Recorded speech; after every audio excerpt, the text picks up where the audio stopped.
మొన్న జరిగిన సంఘటన ఏదైతే ఉందో అంబేద్కర్ గారి స్టాచ్యూ దగ్గర కరెంటు తీసేసి మాజీ ముఖ్యమంత్రి పేరు కూడా తొలగించారంట, దానిపైన మీ వివరం సార్? ఇది ఒక రాజకీయ ప్రకారంగా చేసిండేదే కానీ ఎట్టి పరిస్థితుల్లో వాళ్ళ రాజకీయ లబ్ధి కోసం చేసినారు.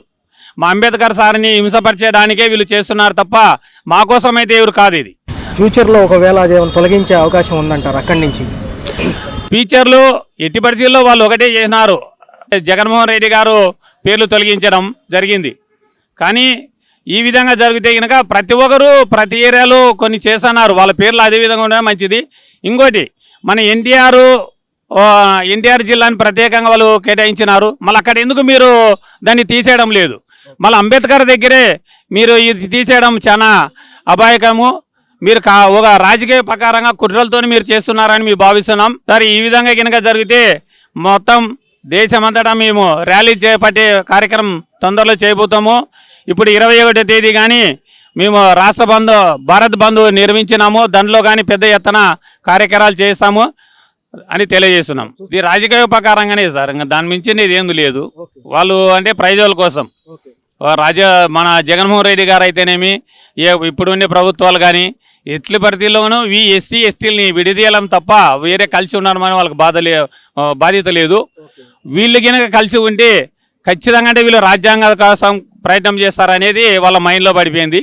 దానివల్ల ఈ కుల విరచ అనేది చేస్తున్నారు. జై భీమ్. చూసుకున్నట్లయితే మరి మరొక అంశం, మొన్న జరిగిన సంఘటన ఇప్పుడు సార్ని అడిగినట్టుగా ఆ అంశాన్ని ఎలా చూడాలి? అంటే విగ్రహం అక్కడ ఉంచుతారంటున్నారా? ఎందుకంటే గత ప్రభుత్వం చాలా ప్రతిష్టాత్మకంగా తీసుకుంది. విజయవాడ నడిబొడ్డులో అంత పెద్ద విగ్రహం పెట్టడం అంటే మామూలు విషయం కాదు. సో ఈ కరెంట్లు తీసేయడం, మాజీ ముఖ్యమంత్రి పేర్లు తొలగించడం అనేది ఏ పరంగా చూడాలి? అది కూడా అది ఖచ్చితంగా మనం దాన్ని వ్యతిరేకించాలి. ఆ చర్య అయితే మాత్రం కరెక్ట్ చర్య కాదు. అది ఎందుకోసమని అంటే ఒక రాష్ట్ర ప్రభుత్వం ఈ రాజ్యాంగ నిర్మాత యొక్క విగ్రహాన్ని ఈ దేశంలోనే ప్రపంచంలోనే అత్యధికమైన ఎత్తులో మంచి విగ్రహాన్ని అలా ఏర్పాటు చేశారు. ఏ ప్రభుత్వం అయినా ఒక నిర్ణయం తీసుకున్నప్పుడు ఆ ముఖ్యమంత్రి పేరు అక్కడ ఏర్పాటు చేసుకుంటూ ఉంటారు. అయితే ప్రభుత్వం అనేది ఒకవేళ ఆ పేరు ప్రభుత్వానికి ఇష్టం లేని పక్షంలో అది క్యాబినెట్లో చర్చించుకుని క్యాబినెట్ ద్వారా నిర్ణయం తీసుకుని దాన్ని తొలగించుకోవాల్సిన అవసరం ఉంటుంది. అది ప్రజలందరికీ తెలియజేసి చేయాలి తప్ప ఇలా దొంగచాటిగా అక్కడికి వెళ్ళి ఆ పేరును తొలగించడం అనేది కూడా అది సరైన పద్ధతి కాదు. అది అంటే మేము అనుకునేది ఏంటంటే విగ్రహం అయితే తొలగించే పరిస్థితి అయితే పెట్టుకోరని అనుకుంటున్నాం. ఒకవేళ అంత పరిస్థితికి వస్తాం కనుక మేము మాత్రం చాలా తీవ్రంగా దాన్ని ప్రతిఘటిస్తాం. ఖచ్చితంగా మనం అది రాజ్యాంగ నిర్మాతకు జరిగిన అవమానంగా జరిగింది. ఎందుకంటే ఒక రాజ్యాంగ నిర్మాత యొక్క ఎత్తైన విగ్రహాన్ని, ప్రపంచంలో ఎత్తైన విగ్రహాన్ని అక్కడ ఏర్పాటు చేయడం, ఆ విగ్రహం దగ్గర అనేకమైన ఒక ఇవి వాతావరణం, ఆహ్లాదకరమైన వాతావరణాన్ని, ఆయన యొక్క జీవిత చరిత్రకు సంబంధించిన విశేషాలన్నింటినీ కూడా అక్కడ పొందుపరచడం, ఇవన్నీ కూడా అక్కడ అది పర్యాటక ప్రాంతంగా కూడా ఉంటుంది. అక్కడ దానికి వెళ్ళినప్పుడు ఒక రాజ్యాంగ నిర్మాత యొక్క జీవిత చరిత్ర కూడా ఒక వర్గమే కాదు అన్ని వర్గాలకు కూడా తెలిసే అవకాశం ఉంటుంది. కాబట్టి దానిని పాడు చేయడం అనేది నిజంగా అది సరైన పద్ధతి కాదు. దాన్ని ఎవరైనా కూడా వ్యతిరేకించాలి. మేమైతే చాలా తీవ్రంగానే వ్యతిరేకిస్తాం.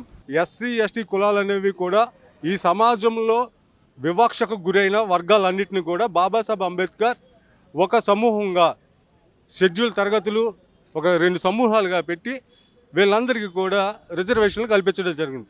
వీళ్ళంతా కూడా ఒకే విధమైనటువంటి వివక్ష ఎదుర్కొనే వ్యక్తులు. వీళ్ళంతా ఒక వివక్ష గురైన వర్గము మరొక వివక్ష గురైన వర్గాన్ని అణిచివేసే పరిస్థితి వస్తుంది. దీనివల్ల అన్ని వర్గాలు కూడా నష్టపోయే పరిస్థితి ఉంది.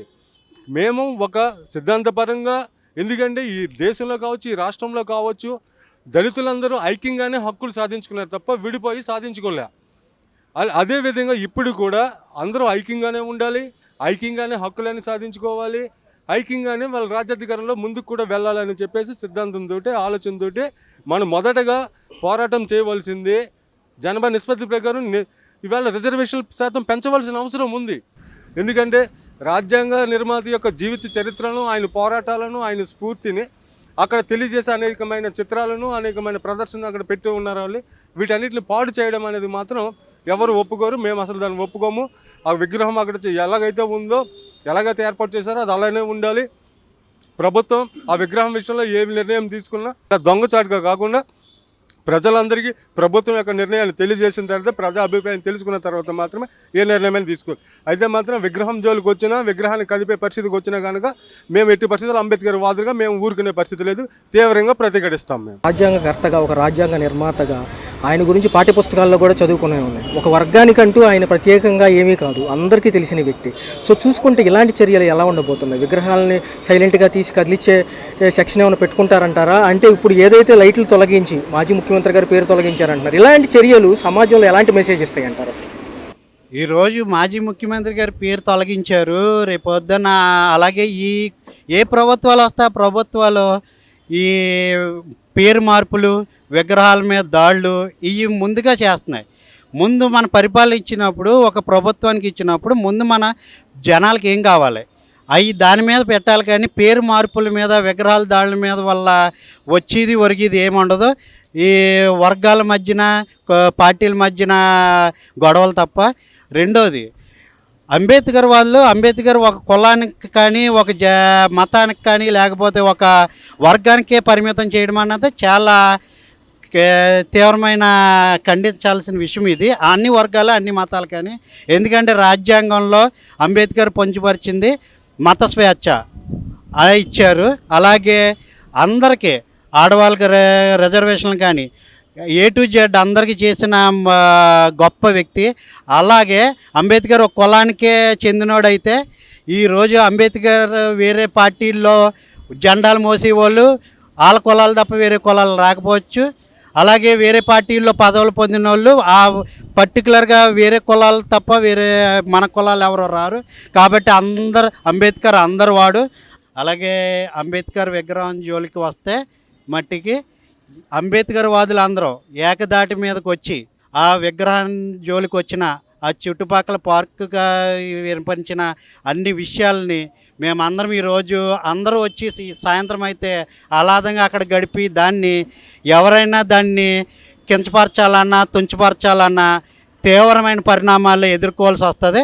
అది ముందుగానే మేము హెచ్చరిస్తూ అందరూ ఏకదాటి వచ్చి తీవ్రంగా ఖండించి దాన్ని బలోపేతం చేస్తామని ముందుగానే మేము హెచ్చరిస్తున్నాం. మొన్న జరిగిన ఘటన ఏదైతే ఉందో, విగ్రహం గురించి ఏదైతే విజయవాడ నడిబొడ్డులో మాజీ ముఖ్యమంత్రి గారు పేరు తొలగించారు, లైట్లు తీసేసి అంటున్నారు, దాన్ని ఎలా చూడాలి సార్? అంటే ఏంటి, ఏదన్నా విగ్రహాన్ని మూవ్ చేసే పరిస్థితి ఉందంటారు అక్కడి నుంచి? విగ్రహాన్ని మూసేస్తే మామూలుగా ఉండదు పరిస్థితి అండి.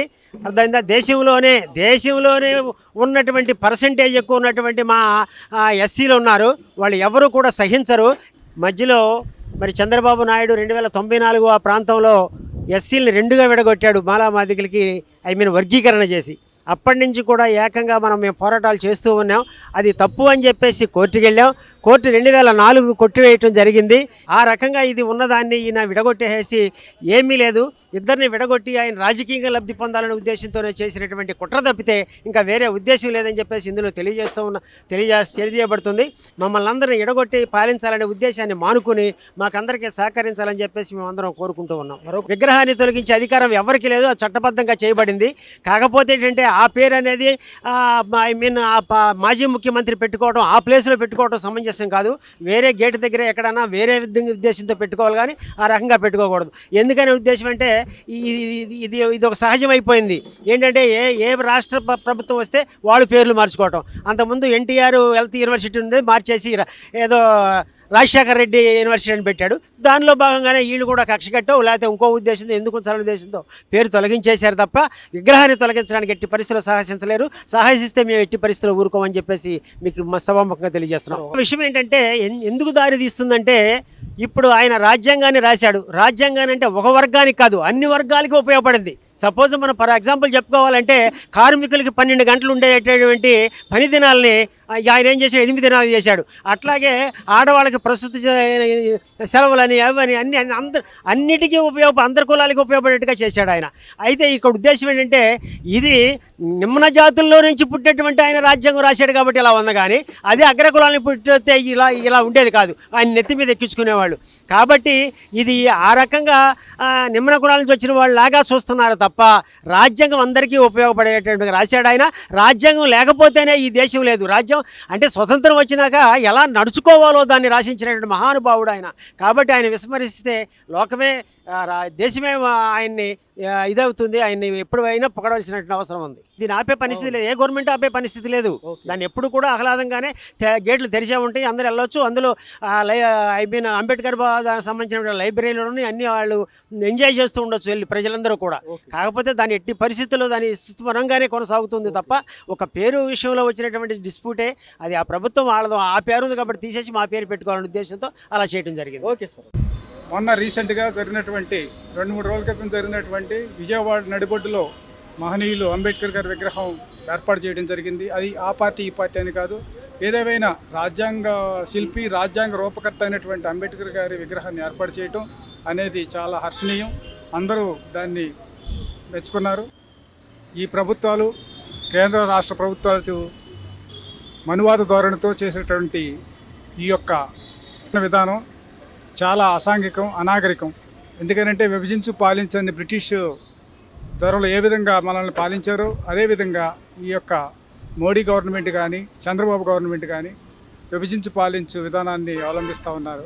మరి ముఖ్యంగా రాష్ట్రంలో ఈ 2 నెలల్లో గవర్నమెంట్ మారిన తర్వాత, చంద్రబాబు నాయుడు గారు వచ్చిన తర్వాత జరుగుతున్నటువంటి దాడుల్ని మేము తీవ్రంగా ఖండిస్తూ ఉన్నాం.